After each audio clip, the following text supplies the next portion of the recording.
Hello. In this video, we'll cover Chapter 12, Gravimetric Methods of Analysis. There are 6 main learning outcomes of this chapter. They include learning how precipitation reactions occur, the desired properties of a precipitate, some of the impurities that can happen when precipitates form, and then we'll end with the calculations involved in gravimetry methods, and these specifically are going to just involve basic stoichiometry calculations.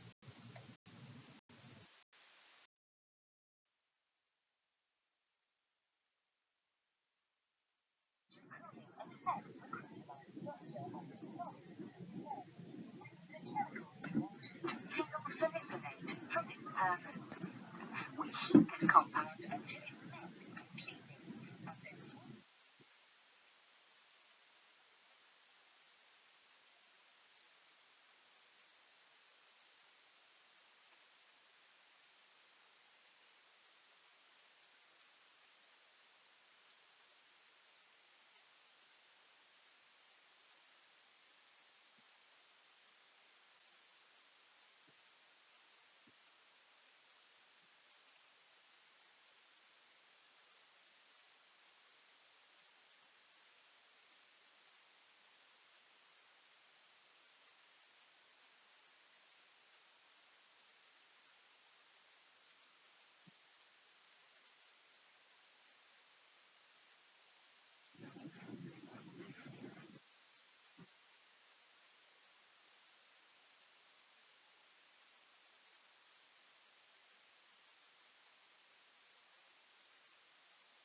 So we can see that slow crystallization leads to large crystals that are more pure and easier to filter.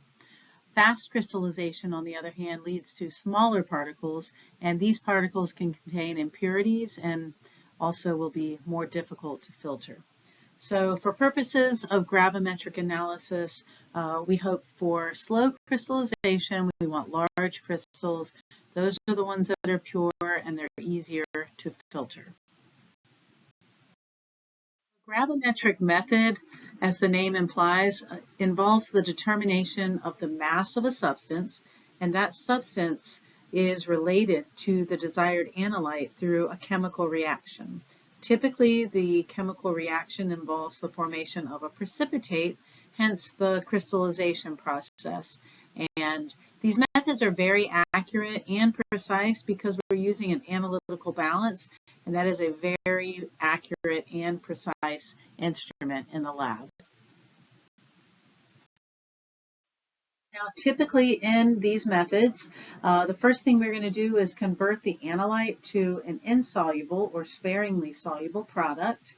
We're then going to isolate by filtration, washing, drying the product, and then finally we're going to get an accurate weight measurement using the analytical balance. The mass of the product is going to be related back to the original analyte mass using the stoichiometry of the reaction. For example, let's say we have a water sample and we want to know the amount of sulfate in that water sample. So we could take the water sample and react it with barium nitrate and form the insoluble product barium sulfate. Then we could isolate that barium sulfate by filtration. We could dry the product, remove any water, and then we could take a mass measurement. From the mass of barium sulfate, we can then use stoichiometry to determine how much sulfate was in the original water sample. Let's look at an example. In this example, we are trying to determine the amount of calcium in a water sample, and we're doing it through reaction with oxalic acid, H2C2O4. So we do the first reaction. We take ammonia, we react it with oxalic acid, and it produces ammonium oxalate. We now have oxalate in a free form that is now available and ready to react with the calcium, Ca2+, in the water. So once we combine that reagent with the water sample, all of the calcium will precipitate as calcium oxalate. Um, Calcium oxalate is highly insoluble, and so we're going to be able to isolate all of the calcium in the form of the calcium oxalate. Now sometimes, because the calcium oxalate tends to form a hydrate salt, it tends to bind with some of the water that's in solution. Sometimes we'll actually heat the calcium oxalate and convert it to calcium oxide. So we evaporate off some carbon dioxide and we end up with calcium oxide. This is a more stable product, and so the calcium oxide mass is going to be a little more reliable than the calcium oxalate because it doesn't have absorbed water like the oxalate does.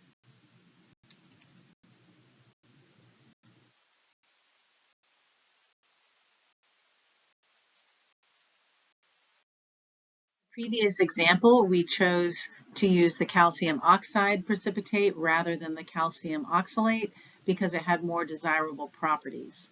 So what are the properties we look for in a good precipitate to use in gravimetric analysis? Well, first of all, we need a product that is easily filtered. We need the solid to have large enough particles that they will stop on the filter paper or the filter frit and not just go straight through. Secondly, we need there to be a minimal solubility in the reaction solvent and in the washing solvent. So there's typically a washing step after you filter the solid, and the washing solvent should be there to remove impurities, but not to remove the actual product itself. Next, we need that product to be stable and unreactive at ambient conditions. So taking it back to the calcium oxalate, calcium oxide example on the previous page, the calcium oxalate was somewhat reactive with moisture in the air, and it tended to pick up water and form the hydrate salt. Because of that, you wouldn't have a consistent formulation of that solid. So we want a solid that is stable and that is unreactive under ambient conditions. And we want to know the chemical composition. We don't want a variable composition. So these are the desired properties of a precipitate that you would use in gravimetric analysis. Let's talk a little bit more about particle size. So the size of the precipitate particles can vary from really, really small, 10 to the negative 7 to 10 to the negative 4 centimeters. And these are what we would think of as a colloidal suspension. These particles are so small, they're not going to sink out to the bottom of the flask, and they're not going to easily filter. These particles can range from that size all the way up to nice large particles in the range of 10 to the negative 2 centimeters, and these would be referred to as crystalline particles. So obviously the latter is what we would prefer when it comes to gravimetric analysis. Colloidal suspensions don't settle out, and therefore they're not easily filtered. Crystalline particles, on the other hand, will settle out and will be easily filtered. We actually have a calculation we can do to help predict whether we're going to get a colloidal or a crystalline precipitate, and it's called relative supersaturation, or RS. Relative supersaturation is equal to the concentration of the solute, Q, minus the equilibrium solubility, S, all divided by the equilibrium solubility. So if our concentration differs a lot from the equilibrium solubility, then the precipitate tends to be colloidal. We're going to have a supersaturated solution that will precipitate very quickly, very rapidly, and form small particles. On the other hand, if the solution's concentration is close to the equilibrium solubility, and therefore the difference between Q and S is small, leading to a small ratio, the precipitate tends to be crystalline. So when we are trying to form a precipitate for gravimetric analysis, we're shooting for a low relative supersaturation. That's going to lead to a more crystalline product that we can easily isolate and know that it's pure and its mass represents the analyte of interest. And visually, this is what a colloid or a colloidal suspension would look like. versus a crystalline solution. As you can see, the colloid just looks kind of cloudy or milky. The crystalline precipitate, you can easily see those particles are large and they're beginning to settle out to the bottom of the container. So how exactly does this crystallization process work? Let's look at the mechanism of precipitation.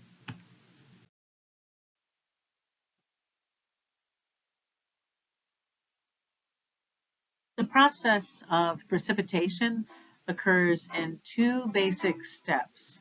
The first step is where the atoms, ions, or molecules join together and form that very first particle of solid. That's called nucleation. You can see in these videos how the very first thing that happens is a little spot appears. That's the nucleation. And then after nucleation, you can see from those spots, we now have crystal growth. Crystals are getting larger and larger. One interesting thing you can see in this video is how different substances will form different shapes, different sizes of crystals, but they all follow these same two basic steps. And that is step 1, nucleation, step 2, crystal growth.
And since there are two basic steps in the mechanism of precipitation, the particle size is going to be determined by which of these two processes dominates.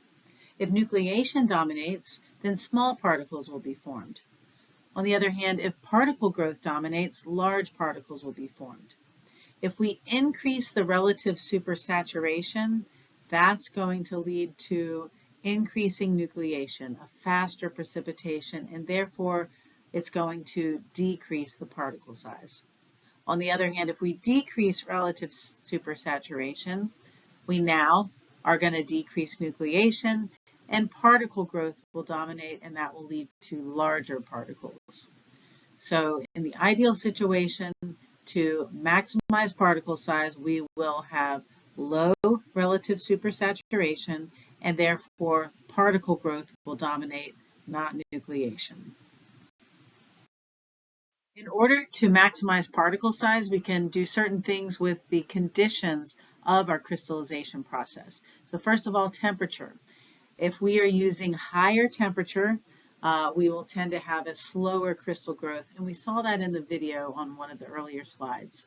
Secondly, the concentration of the solution. So decreasing relative supersaturation, in other words, using more dilute solutions, will also lead to larger particle size. If we add the precipitating agent, such as in the case of determining the amount of calcium in water and precipitating it as calcium oxalate, if we slowly add the oxalate, that will lead to less nucleation and more particle growth, and therefore larger particles. We can also control the pH, and this really will depend on the specific reaction involved, but just note that you can raise or lower the pH depending on what reagents and products you're working with, and just finding that optimum pH to slow down the precipitation. And then we want to make sure that we use a solvent of adequate solubility. So if the solubility is too low, then the S in that relative supersaturation equation will be very small, and then it's going to be hard to have a low supersaturation. So if S is low, odds are Q is going to be much higher than S, and the relative supersaturation will be high. And that's going to lead to small particle size. So make sure you have a solvent of adequate solubility so your relative supersaturation can be low. Colloidal suspensions can be a real problem in gravimetric analysis, and that is because colloidal particles are very small, and they're usually too small to actually be retained by ordinary filtration. They just go straight through the filter. So what is it that keeps these particles of a colloid so small? Well, it's because the particles are actually charged and they repel each other, so they can't come together and form larger and larger crystals. And the reason for this is they're surrounded by an electric double layer, which essentially stabilizes these tiny charged particles. And the electric double layer is essentially composed of these three things. So you start with your particle, which is usually negatively charged. Then you have an oppositely charged primary adsorption. Note that word adsorption, not absorption. So adsorption means something that's sitting on the surface of another thing. And that primary adsorption layer is going to be oppositely charged. So in this case, it would be positive if your analyte particles are negative.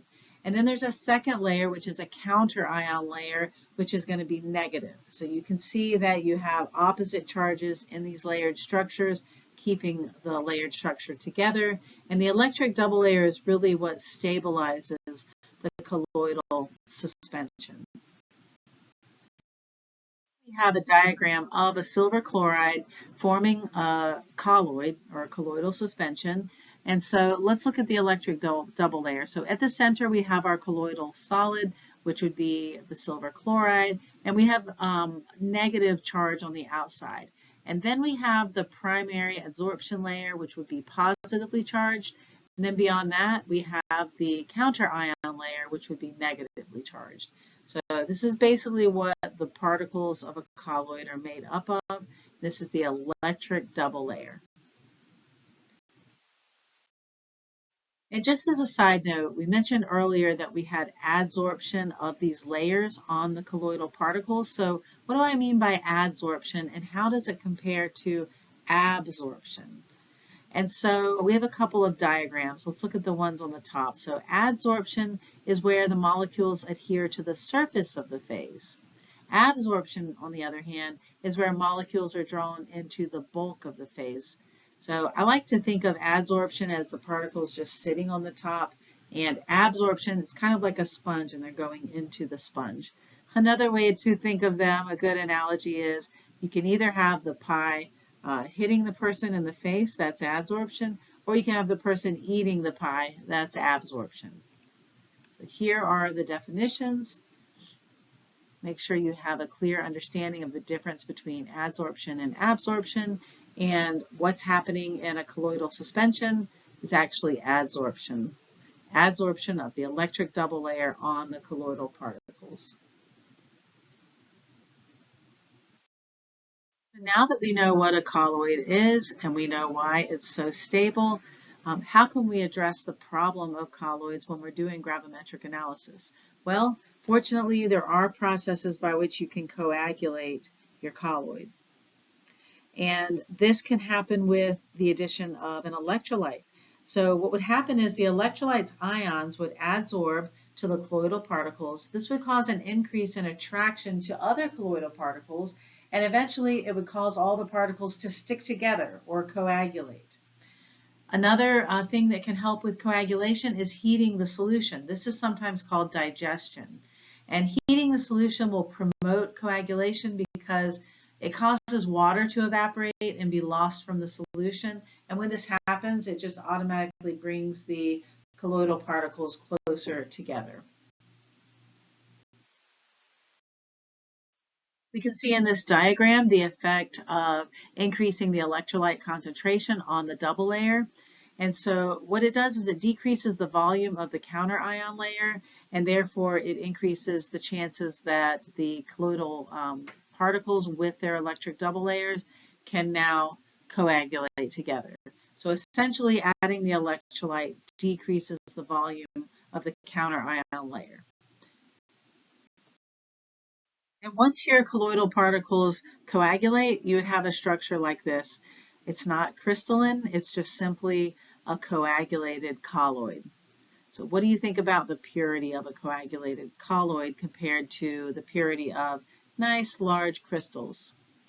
And you guessed it, the crystals are going to have a higher purity than the coagulated colloid. However, sometimes this is your only option, and so this is what has to be done. We understand how colloidal particles can be coagulated into larger particles that now can be filtered. Let's look at the reverse process. So the reverse of coagulation is called peptization.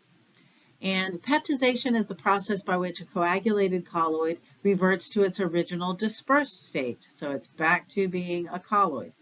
This might occur when the solid is being washed, which would remove the electrolytes. Remember, we added electrolytes to coagulate the colloid. So if you wash those away, then you could have reformation of the colloid. So how can we address this problem? Well, instead of washing with water or solvent, we could wash the solid with a volatile electrolyte. And so we retain the electrolytes, the colloid remains coagulated, but if it's volatile, then during the drying process, we could slowly evaporate away that volatile electrolyte. Maybe you could use something like HCl, which would evaporate, turn into a gas upon heating. So these images show at the top a coagulated solid, and at the bottom you see peptization of that coagulated solid, and essentially we're reforming this dispersed colloid. So now that we've talked about the problem of colloids and how we can resolve that problem in the formation of our product, another problem that could happen is we would just have impurities that get trapped in with the crystalline precipitate. And there's 4 basic ways this can happen. There's surface adsorption, and so as the name implies, this is where you just simply have ions or molecules that are stuck to the surface of the crystal.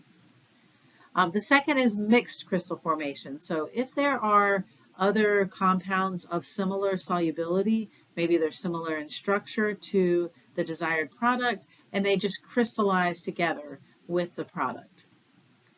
The third is occlusion, and it's kind of coupled with mechanical entrapment. So the way this works is occlusion is if you might have ions or impurities that just get embedded between crystals. Mechanical entrapment is where you might have a liquid that is trapped between the crystals.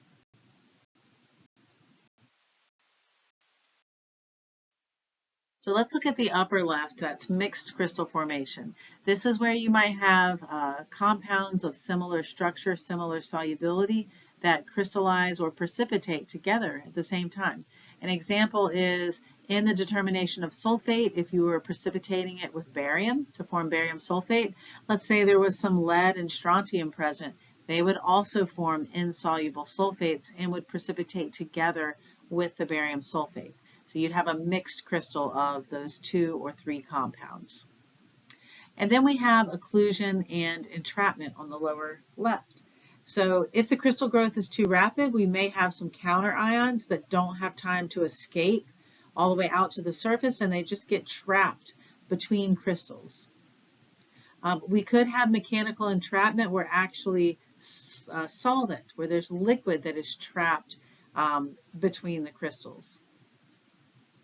So the best way to deal with occlusion and entrapment is to slow things down.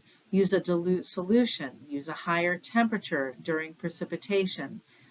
Make sure that you have a very slow precipitation, and then you're not going to get as much of these impurities crystallizing along with your product. You may also need to look into digestion and aging of the precipitate. So this might be allowing solvent to evaporate, or allowing the essentially the washing process to remove these impurities. So we have a process called reprecipitation, otherwise known as recrystallization. And so you can take that product that's impure, you can redissolve it in the solvent and then reprecipitate. And through that recrystallization process, those impurities may remain dissolved and your product may be more pure in the crystal when you go through this recrystallization process. Mentioned earlier that one of the ways of slowing down the precipitation process was to slowly add the precipitating reagent. And one way that we can slowly add that reagent is actually to use a precursor compound. A precursor compound is one that would slowly decompose to generate the precipitating reagent. And so that precipitating reagent is just going to be added to the solution very slowly. And of course we know a slower precipitation is always going to yield larger crystals, and that's what we're looking for. So in the example that's given here, we have the compound urea, which is the H2N taken twice CO. And when we put that in water and we heat it, it's going to slowly decompose to form carbon dioxide, ammonium, and hydroxide. And this urea is a wonderful precursor compound because it will slowly form hydroxide as it decomposes. And then that hydroxide is a very commonly used precipitating reagent. For example, with iron or aluminum, you add hydroxide and they will precipitate as the iron 3 or aluminum hydroxide in soluble salts. So using the urea is going to cause the reaction to occur more slowly, and we will get larger particles of those metal hydroxide salts, and they should be easier to filter. So in addition to urea as a precursor that generates hydroxide, we have a whole series of different precursors, and they're in the second column, which is labeled reagent. So these reagents will decompose to form the precipitating agents in the left column. So for example, trimethyl phosphate is a precursor for phosphate. Ethyl oxalate is a precursor for oxalate. Dimethyl sulfate, a precursor for sulfate. So we have the reaction for each of these, and essentially they will react or decompose in some way to form over time in a slow manner the precipitating agent. Therefore, the precipitating agent gets added very slowly to the solution, and we have a slow reaction and slow crystal formation, and therefore large crystals.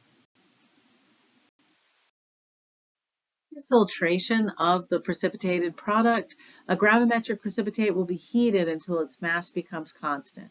Usually you're removing solvent, which is usually water.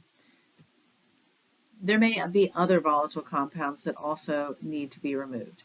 And in some cases, the precipitate may not be stable, or it may absorb water readily from the atmosphere or air. And so we may choose to actually ignite the product. That's going to decompose the product to a more stable form.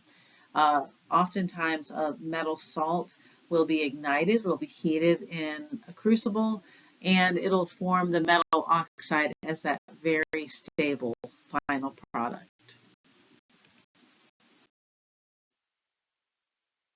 Thermogravimetric analysis can be used to look at changes in the solid as we heat it. And so we have a few sample graphs on the left. So at the top we have silver chloride and barium sulfate. The silver chloride has a pretty stable heating profile. And by the way, the y-axis is mass. So how does the mass change as we heat the solid? The two at the top just change a little when we heat them. But look at the aluminum oxide hydrate. So we can see a big change in its mass as we heat that solid. That's because it has absorbed water in the crystal lattice. And so by heating it, we want to get to that very stable anhydrous aluminum oxide. And then on the bottom, we have the calcium oxalate. So we have referred to this example several times.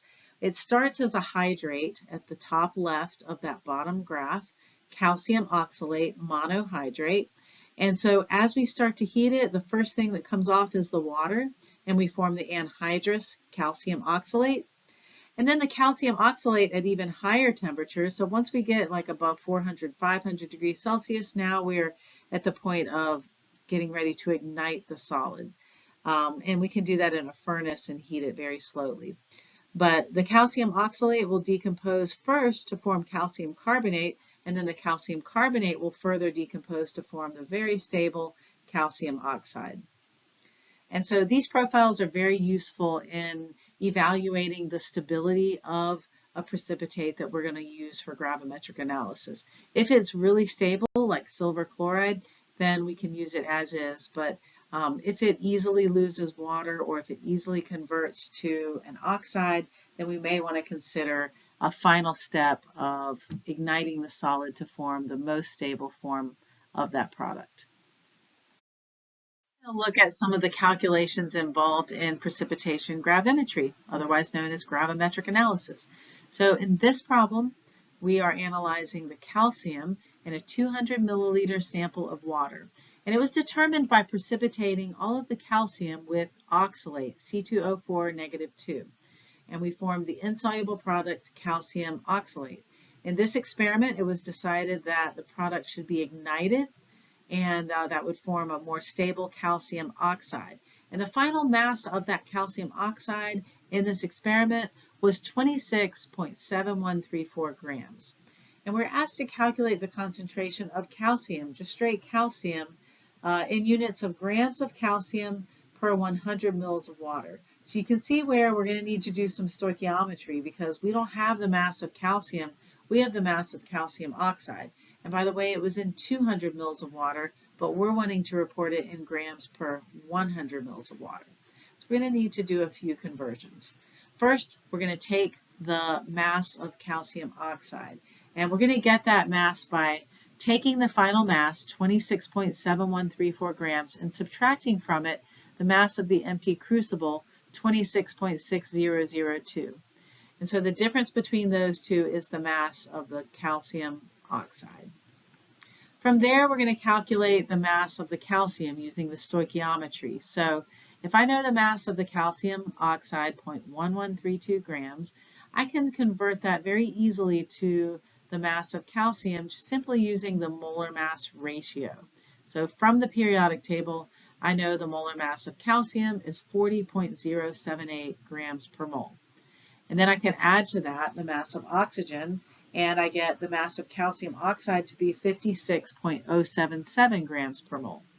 And so in this way, my ratio now is converting grams of calcium oxide to grams of calcium, and I get 0.08090 grams of calcium.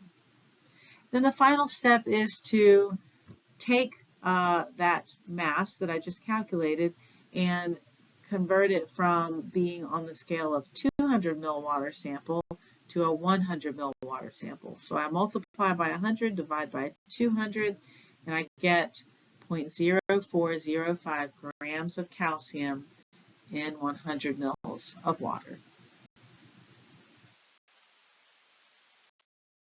When we're analyzing an iron ore, we have the total sample mass for the ore, which is 1.1324 grams. We take it through a process of dissolving the ore in HCl and then precipitating the iron as hydrous oxide, Fe2O3.xH2O. And then we are going to ignite that product and turn it into Fe2O3. We have the molar mass of that compound. So in this problem, we want to calculate just the percent straight iron, and we'd also like to calculate the percent of Fe3O4. Why is that? Well, Fe3O4 is the form that iron takes in the original ore sample. So as you can see, there's going to be some stoichiometry involved in this problem. Firstly, we want the mass of the Fe3O4 so that we can get the percent of that compound in the original ore. So I'm going to take the mass of Fe2O3, the 0.5394 grams. I'm going to convert it to moles of Fe2O3 using the molar mass that was given to us, 159.69. So in that first step, we have moles of Fe2O3. You can see that the grams cancel out. Next, we're going to convert moles of Fe2O3 to moles of Fe3O4. And as you can see from the formula units, we have 2 irons in one compound, 3 in the other. And so that means that there's going to be 3 moles of Fe2O3 produced from 2 moles of Fe3O4. And from there, we can convert moles of Fe3O4 to grams of Fe3O4 with the molar mass. So from that calculation, I get a mass of 0.5214 grams of Fe3O4. To get the percent of that compound, I simply would take that mass, divide it by the sample mass, which was given at the beginning, 1.1324, and then multiply by 100. So this tells us that in the ore sample, we have 46.04% of the iron oxide, Fe3O4. So almost half of the iron ore is Fe3O4. Next, we can convert that to percent iron by first calculating the mass of iron. I'm going to take the mass of Fe2O3 again that was given to me in the problem, convert it to moles of Fe2O3 by dividing by molar mass, and we can see the grams of Fe2O3 cancel out. And then I'm going to convert the moles of that compound to moles of just straight iron. And we use the ratio again from the formulas. There's 1 iron, so since there's 1 iron in Fe and there's 2 in Fe2O3, the equivalency would be 2 moles of iron for every 1 mole of Fe2O3. And then I convert moles of iron to grams of iron using the atomic mass of iron. And from that calculation, I get 0.3773 grams of iron. To calculate the percent, I'll take that mass, divide it by the sample mass, and I get 33.32% iron. So in the calculations for gravimetric analysis, it's very much based on stoichiometry, which we've seen time and time again in our general chemistry and now in the beginnings of analytical chemistry.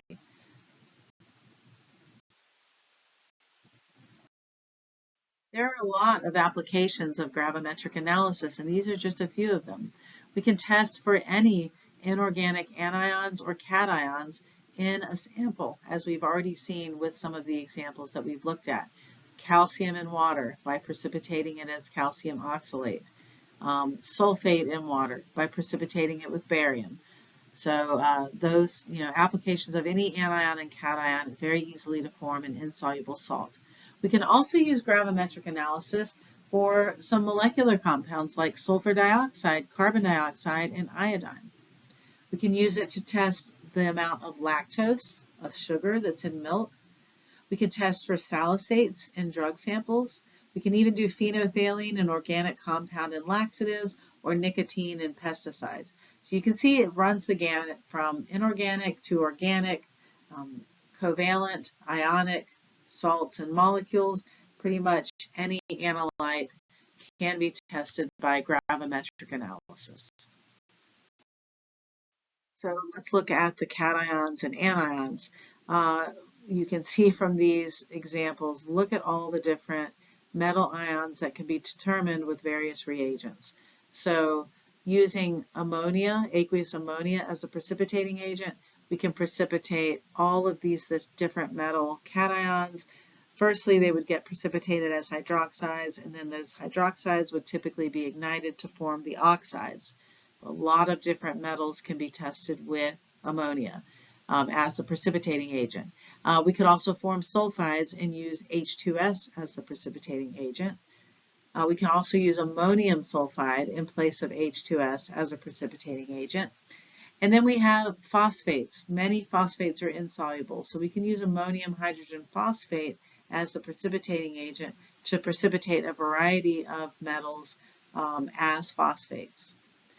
And the list goes on and on. So we have very many options when it comes to inorganic precipitation.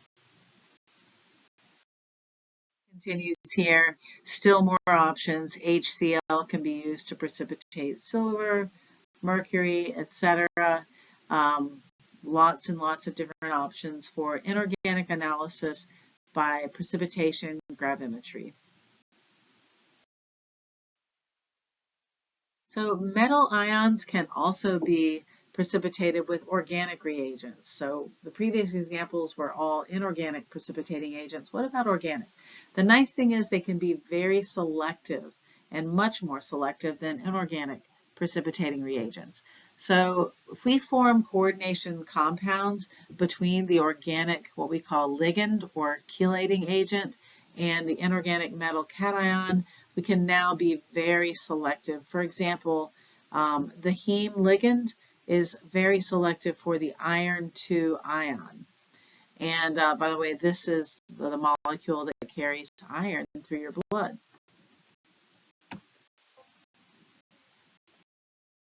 Highly selective organic precipitating reagent is dimethylglyoxime. If you took General Chemistry 2 at USCL, we used dimethylglyoxime, or DMG, to identify nickel in the qualitative analysis of the metal cations. And if you remember, nickel ion in solution is a greenish color, but when it reacts with DMG, it forms a bright red precipitate, as you can see here in the picture.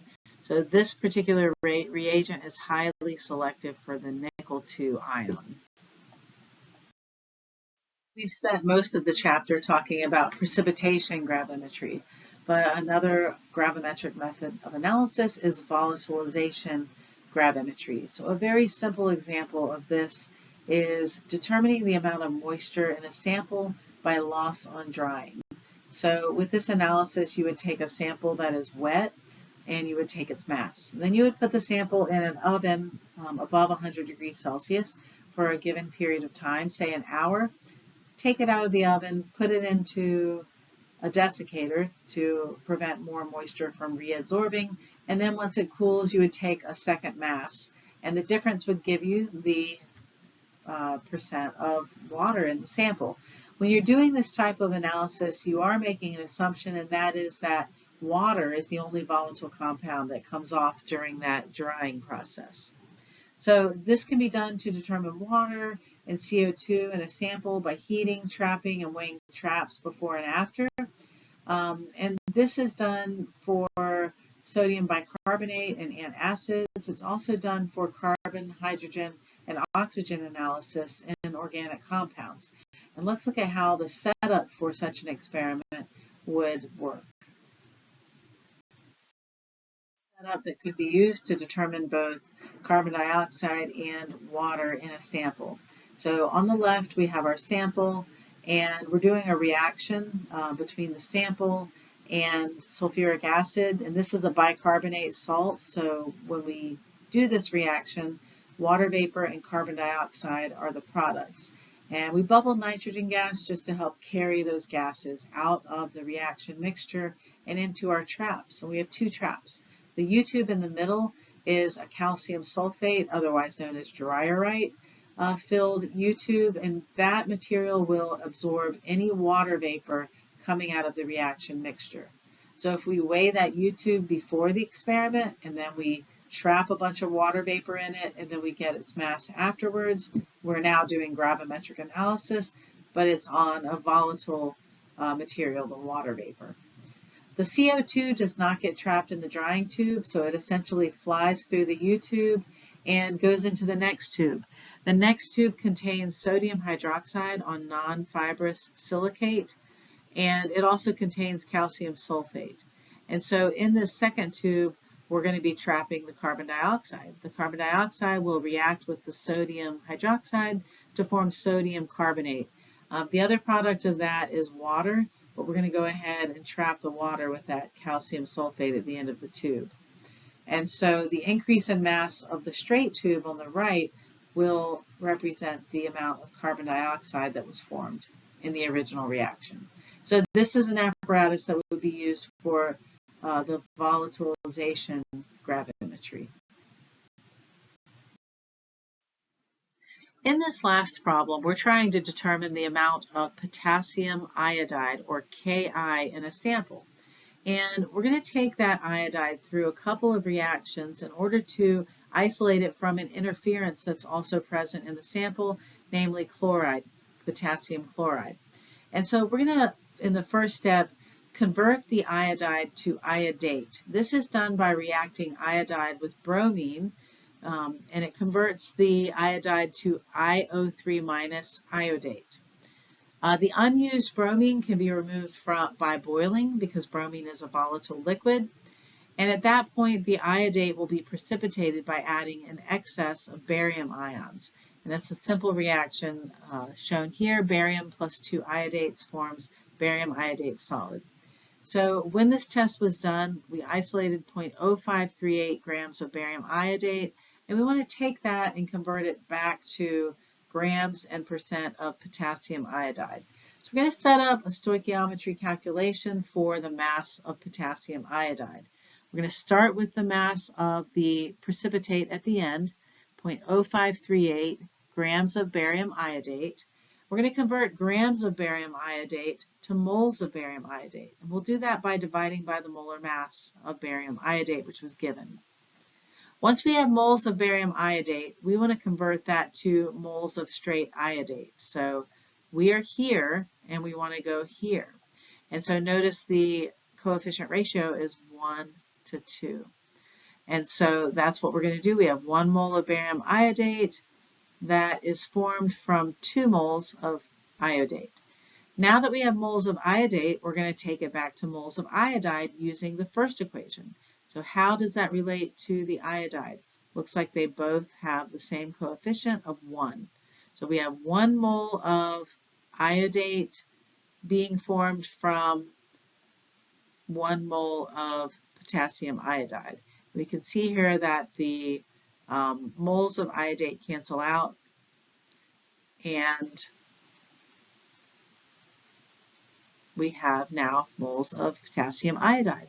So we want grams of potassium iodide, so we're simply going to multiply by the molar mass of Ki, potassium iodide, which is 166.00. So from that calculation, we get 0.0367 grams of Ki, which were present in the initial sample, that led to the formation of 0.0538 grams of barium iodide.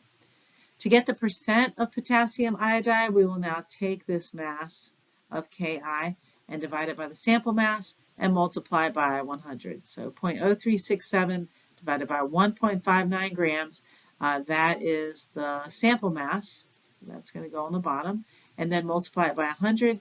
And we find out that the original sample contained 2.31% potassium iodide.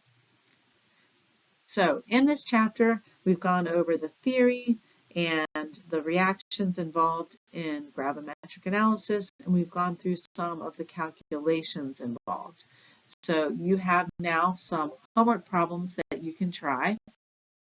12 homework problems, and going through these problems will give you plenty of experience and understanding of the reactions and the calculations involved in gravimetric analysis. As always, if you have any questions, feel free to reach out to me.